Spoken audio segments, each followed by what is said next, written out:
विद्यार्थी मित्रांनो, आपण विचार करणार आहोत expansion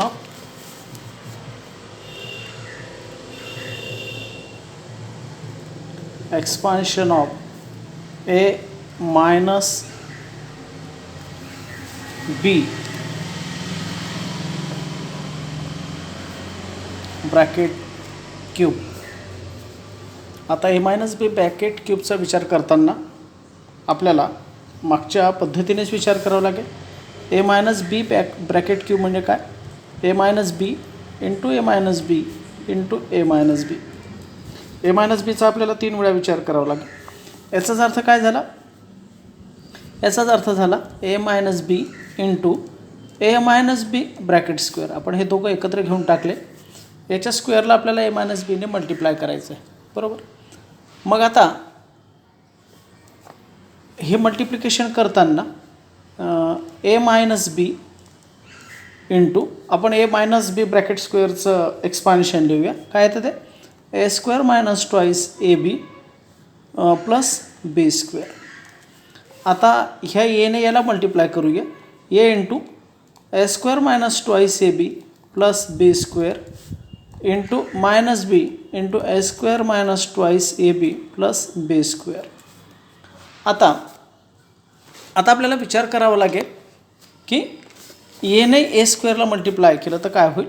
A into A square A raise to 3 minus twice A square B. आता हा प्लस ए बी स्क्वेअर एने बी स्क्वेअरला गुणलं. आता मायनस हा ए स्क्वेअर बी, हा ए स्क्वेअर इंटू बी. हा मायनस मायनस आता प्लस होईल, कारण या ब्रॅकेटच्या बाहेर मायनस आहे म्हणून हे सगळे साईन अपोजिट होतील. हा प्लसचा मायनस होईल, हा मायनसचा प्लस होईल आणि हा प्लसचा मायनस होईल. म्हणून हा minus twice A B square आणि हा plus minus minus b cube.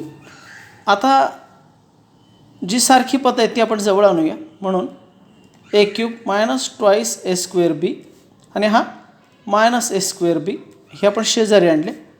Plus A B square plus twice A B square हे शेजारी आणले आणि मायनस बीचा क्यूब. मग इथं A cube minus thrice A square B plus thrice A B square आणि मायनस बीचा cube.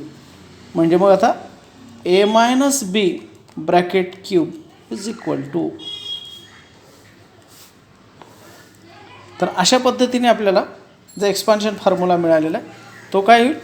First term minus second term bracket cube is equal two cube of first term minus 3 into square of first term into first term into second plus 3 into first term into square of second term minus second term cube. तर अशा पद्धतीने आपल्याला हे सूत्र मिळतं आणि याच्यावर आधारित आपल्याला आता विचार करायचा आहे प्रॅक्टिस सेट 5.3चा. 5.3मधले एक्झाम्पल्स आपल्याला या पद्धतीने सोडवायचे आहेत. पाहूया आता पहिलं एक्झाम्पल. पहिलं दिलं त्याने एक्सपांडमधलं पहिलं एक्झाम्पल आहे 2m मायनस 5 ब्रॅकेट क्यूब. मग बघा आता या सूत्राचा उपयोग करायचा. 2m bracket cube minus 3 into 2m into आता पहिल्याचा स्क्वेअर पाहिजे 2m स्क्वेअर इंटू 5. त्याच्यानंतर plus 3 into 2m into square of 5 आणि त्याच्यानंतर मायनस 5चा क्यूब. बघा हे दोघं टर्म नीट काळजीपूर्वक पाहायच्या. इथे काय करायचं? 3 इंटू पहिल्या टर्मचा स्क्वेअर इंटू सेकंड टर्म आणि इथे 3 इंटू पहिल्या टर्म आणि सेकंडचा स्क्वेअर. मग बघा आता दोनाचा पण क्यूब करायचा आणि तीनाचा पण. मग दोनाचा काय येईल? 8 येईल. 2 2 4 4 2 8 8m क्यूब.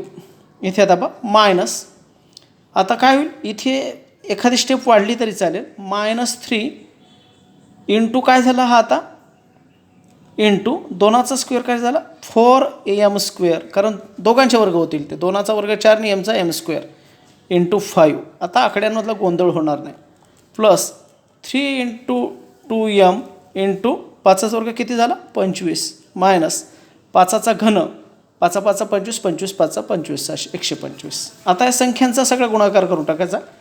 8mचा क्यूब मायनस आता हा 25 आणि 20 60 -16m². इथे आता प्लस 25 दुने 50 आणि 50 गुणिले 3 150 150m -125. तर विद्यार्थी मित्रांनो, याचा आन्सर 5.3चं पहिलं काय आलं, आपण त्याला कशाचं एक्सपान्शन आहे ते 2m - 5 bracket cube is equal to काय आलं ते 8m³ -60m² प्लस 150m -125. तर अशा पद्धतीने हे पहिलं एक्झाम्पल मित्रांनो आपण सोडवलेलं. आता आपण विचार करणार आहोत सेकंड एक्झाम्पलचा. सेकंड म्हणजे त्यातलं एक वेगळं. आपण थर्ड एक्झाम्पलचा इथे विचार करूया. थर्ड एक्झाम्पल पहा काय 7x - 9y ब्रॅकेट क्यूब. बघा आता हे एक्झाम्पल कसं होईल. फर्स्ट टर्मचा क्यूब मायनस आता काय करावं लागेल तर 3 × 7x² × 9y plus 3 × 7x × 9y² आणि इकडे -9y³. आता इथे काही कॅल्क्युलेशन्स आपल्याला आवश्यक आहेत ते करून ठेवूया. म्हणजे कशाचे कॅल्क्युलेशन्स इथे गरजेचे आहेत. त्याच्यामध्ये पहिला येणार आहे 7चा क्यूब. कशाचा 7चा क्यूब. तो कॅल्क्युलेशन केलं तर तुम्हाला 7चा क्यूब मिळेल 343 343 मिळेल. आणि नंतर 9चा क्यूब केला तुम्ही तर 9 × 81 81 गुणिले 9 केला तर तो येणार 729. बरोबर. बघा आता इथे आता विचार करू. आता पहिला 7चा क्यूब येणार आहे म्हणून 343x³ मायनस इथे आता 3 × 7चा वर्ग आणि हे करून टाकूया 7चा वर्ग 49 म्हणजे 49x² × 9y. इथे सुटायला नको काही प्लस 3 × 7x × हा 9चा वर्ग काय येणार 81 81 मायनस आता 9चा इथे क्यूब 729y³. आता इथे सगळ्यांचा संख्यांचा गुणाकार म्हणजे 9 × 3 = 27 आणि 27 आणि 49 यांचा गुणाकार करावा लागेल. तो 27 आणि 49चा गुणाकार येतो पहा 343x³ मायनस आता 9 × 3 = 27 आणि 27 आणि 49 यांचा गुणाकार केला तर येतो 1323 1323 हा x². करून पहा बाजूला वाटल्यास 9 × 3 = 27 27 49 गुणिले 27 करायचा x² प्लस आता 7 × 3 = 21 81 गुणिले 21चा विचार केला तर तो येणार 1701. इथे काय फक्त x आहे कारण स्क्वेअर इथे कशाचा झालेला आहे सॉरी इथे आता 9चा स्क्वेअर इथे सुटला आहे. हां इथे पण x² हा y राहिला आहे आणि इथे पण 1700xy². बघा एखादी टर्म राहून गेली तरी गोंधळ होऊ शकतो. × 7 to 9 इथे आता y³. मग आपल्याला हे कशाचं एक्सपान्शन काढलं मित्रांनो आता आपण बघूया. हे एक्सपान्शन आहे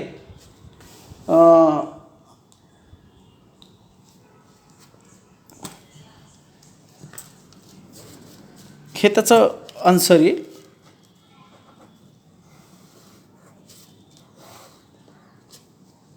कशाचा क्यूब आहे तो 7x - 9y तो क्यूब आहे. आन्सर काय आला त्याचा 343x³ minus 1323x² plus 1701xy² minus 729y³. तर अशा पद्धतीने मित्रांनो हे एक्झाम्पल आपल्याला सोडवायचं आहे. याच्यानंतर एक एक्झाम्पल दिलं आहे पहा आहे पुरेशी स्पेस. चौथा एक्झाम्पल पहा काय 58चा क्यूब विचारलेला आहे. आता 58चा क्यूब विचारला म्हणजे काय तो 60 - 2 ब्रॅकेट स्क्वेअर करायचं. 58 म्हणजे काय, जेव्हा 60मधून 2 गेले तेव्हा ते 58 शिल्लक राहतील. कारण ते कशामध्ये टाकायचं आहे आपल्याला, खऱ्या अर्थाने आपल्याला खऱ्या अर्थाने टाकायचं आहे ते या सूत्रामध्ये टाकायचं आहे आपल्याला. ते 58 कशामध्ये टाकायचं आहे आपल्याला, ए मायनस बी या सूत्रामध्ये टाकायचं आहे. मग बघा आता काय होतं. आता पहिल्या टर्मचा स्क्वेअर, एक्झाम्पल आपण कितवं घेतो आहे हे पुस्तकातलं, 58चा क्यूब, चौथं एक्झाम्पल आहे पहा. मग बघा आता क्यूब ऑफ 60 पहिल्या टर्मचा square cube minus 3 into square of first term into second term plus काय होणार आता 3 into first term into square of second term, इथे स्क्वेअर लिहायचं राहिला आणि मायनस क्यूब ऑफ, बघा इथे पहिल्याचा क्यूब 3 इंटू पहिल्याचा स्क्वेअर गुणिले दुसरा प्लस 3 इंटू पहिला इंटू दुसऱ्याचा स्क्वेअर आणि मायनस दुसऱ्याचा क्यूब. आता इथे 60चा लिहायचा आहे पा. तर 60चा क्यूब लिहिताना 6चा काय नाव 36 गुणिले 6, मग 6 7 36, 3 7 18 19 21 216, म्हणजे 216 आणि क्यूब करताना किती होतील ते 0 टेबल झाले. आता मायनस इथे 60चा वर्ग बघा, आता हा मायनस 3 इंटू 60चा वर्ग किती झाला 3600 आणि हा गुणिले 2 ही दुसरी टर्म झाली प्लस आता 3 गुणिले हा 60 गुणिले 2चा वर्ग किती झाला 4 आणि वजा 2चा घन 8. बघा आता 2,16,000 हे मायनस साईन राहील. आता बघा आता हा 3 दुने 6 झाला, 6ने याला गुणायचा. आता 6 6 36 हातच्याला 3 7 त्रिक 18 आणि 3 किती झाले 21, म्हणजे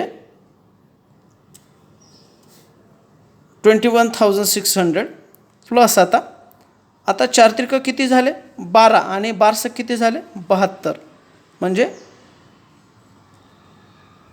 4 त्रिक 12 12 72 झाले. 72 एक शून्य ठेवला 720 आणि वजा हा 8. आता मायनस साईन एका बाजूला काढून प्लस एका बाजूला काढू, म्हणजे ह्या दोघांची इथे बेरीज होणार आणि हे दोघं एका बाजूला होतील. म्हणजे काय होईल आता हा 2,16,720 या दोघांची बेरीज येईल आणि हा मायनस आता 21,608, म्हणजे याच्यातून आपल्याला एवढे वजा करावे लागणार. आता 2,16,720 याच्यामधून वजा करायचे आपल्याला 21,608. आता 10तून 8 गेले 2, 2तून 1 गेला 1, 7तून 6 गेला 1, 6तून 1 गेला 5 आणि 21मधून 2 गेले तर किती झाले ते 19, म्हणजे 1,95,112 1,95,112 कशाचा क्यूब आला हा 58चा क्यूब. तुम्ही 58 इंटू 58 इंटू 58 3 टाइम्स मल्टिप्लिकेशन करून याचं आन्सर तुम्ही काढू शकतात. हे मी लिहिलं आहे पा, बरोबर. तर 58चा क्यूब काय आला, मी इथे कॅल्क्युलेशनमध्ये पण ते इथे प्रूव्ह केलेलं आहे बाजूला आणि इथे लिहिलेलं आहे. मी इथे काय केलं, आता निगेटिव्ह एका बाजूला घेतले आणि पॉझिटिव्ह एका बाजूला घेतले आणि ह्या पॉझिटिव्हची बेरीज आणि निगेटिव्हची बेरीज, मग सगळ्यात पॉझिटिव्हमधनं निगेटिव्ह मायनस केले, याचं आन्सर आलेलं आहे 1,95,112. तर अशा पद्धतीने तुम्हाला त्याचं उत्तर मित्रांनो शोधता येईल. याच्यानंतर विचार करणार आहोत मित्रांनो आपण, याच्यानंतरचं एक्झाम्पल आहे. आपण थोडंसं शेवटच्या उदाहरणाकडे वळूया. 8 नंबरचं x/3 minus 3/x bracket cube. बघा आता हे उदाहरण कशा पद्धतीने लक्षपूर्वक सोडवायचं आहे. पहिलं पहा, आता x/3 ब्रॅकेट क्यूब पहिल्याचा cube minus 3 into first term x/3 चा स्क्वेअर इंटू 3/x. बघा 3ने पहिल्याचा स्क्वेअर केला आणि दुसरी टर्म आपण घेतली प्लस आता 3 इंटू फर्स्ट टर्म घेऊ आपण x/3 इंटू सेकंडचा स्क्वेअर 3/x आणि याचा स्क्वेअर आणि शेवटचं -3/x ब्रॅकेट क्यूब. हे पुन्हा तपासून घ्यायचं. पहिल्याचा क्यूब आहे -3 इंटू पहिल्याचा स्क्वेअर आहे गुणिले दुसरा आहे प्लस 3 इंटू पहिली टर्म आहे दुसऱ्याचा स्क्वेअर आहे मायनस म्हणजे पहिलं आणि शेवटचं साईन मायनस राहील आणि मधलं प्लस राहील. बरोबर. आता याचे क्यूब करून टाकूया. इथे एक्स क्यूब येणार. हा 3चा 3 त्रिक 9 त्रिक 9 त्रिक 27 येणार. वजा आता हा 3 हा इकडे एक्स राहील इकडे खाली 3 हा एक्स स्क्वेअर झाला. हा 3चा काय होईल 9 झाला आपण स्क्वेअर केला इंटू हा 3/x झाला प्लस इथे 3 इंटू x/3 इंटू हा 3चा वर्ग 9 झाला आणि एक्सचा एक्स स्क्वेअर झाला मायनस 3 त्रिका हा 9 झाला आणि एक्सचा एक्स क्यूब झाला. आता इथे काय काय कॅन्सल होईल पा x³/27 मायनस आता 3 इंटू एक्स स्क्वेअर म्हणजे एक्स इंटू एक्स अपॉन हा 9 इंटू 3 हा एक्स. बघा आता हा एक्स गेला हा एक्स गेला बरोबर आहे. हा 3 वरती आहे खाली काहीच नाही. हा 3 3 1 3 इथे काय झाला 3 त्रिक 9 बरोबर आहे. पुन्हा हा 3 गेला हा 3 गेला. राहिला काय वरती मित्रांनो आता फक्त आपण 8वं गणित सोडवतो आहे. फक्त काय राहिला -x राहिला सगळं कॅन्सल झालं आहे बरोबर. आता प्लस बघा आता 3 इंटू x/3 इंटू इकडे हा 9 आणि हा एक्स स्क्वेअर आहे याच्यामध्ये काय काय होईल पा x इंटू एक्स राहिला एक्स स्क्वेअर म्हणजे याच्यातला एक्स गेला एक एक्स गेला हा 3 गेला हा 3 गेला. राहिला काय आता तर आपल्याकडे राहिला आहे तो 9/x सगळ्यात शेवटी. आणि आता विचार करायचा आहे तो सगळ्यात शेवटचा. इथे आता इथे आपलं चुकलं काहीतरी 3चा क्यूब किती पाहिजे होता तो 27 इथे क्यूब आणि याचा पण क्यूब म्हणून हा -27/x क्यूब. मग शेवटचा आन्सर त्याचं काय येईल x³ - 27 इथला मायनस इथे काही शिल्लक राहिलं म्हणजे x शिल्लक राहिला प्लस इथे काहीच नाही म्हणजे वरती 9 राहिला आणि खाली x शिल्लक आहे आणि सगळ्यात शेवटी -27/x³. हा कशाचा क्यूब आहे x/3 - 3/x ब्रॅकेट क्यूब आहे. तर अशा पद्धतीने तुम्हाला एक जरी तुमचं संख्या राहिली त्याचा स्क्वेअर करायचा राहिला क्यूब करायचा राहिला तरी तुमचं एक्झाम्पल चुकून जाणार. म्हणून ते अशा पद्धतीने मित्रांनो सगळ्यांनी लक्षात ठेवायचं आहे. मला असं वाटतं सगळ्या विद्यार्थ्यांना व्यवस्थितपणे समजलं असेल. व्यवस्थितपणे त्याचे आकडेमोड पाहून घ्या लिहून घ्या त्याच्यामध्ये कोणताही गोंधळ होणार नाही याची सगळ्या विद्यार्थ्यांनी नक्कीच काळजी घ्यायची आहे. आता सेकंडमधलं उदाहरण आहे ते सिम्प्लिफाय म्हणजे सोडवा या प्रकारातला. पहिला आहे 2a + b ब्रॅकेट क्यूब आणि नंतर आहे -2a - b ब्रॅकेट क्यूब. आता एक वेळेस प्लस नाही एक वेळेस मायनस करायचा. साईनमध्ये गोंधळ नको इथे सगळ्या साईन प्लस आहेत. बघा आता मग पहिल्याचा विस्तार लिहूया आपण एक्सपान्शन लिहूया 2a bracket cube plus 3 into 2a square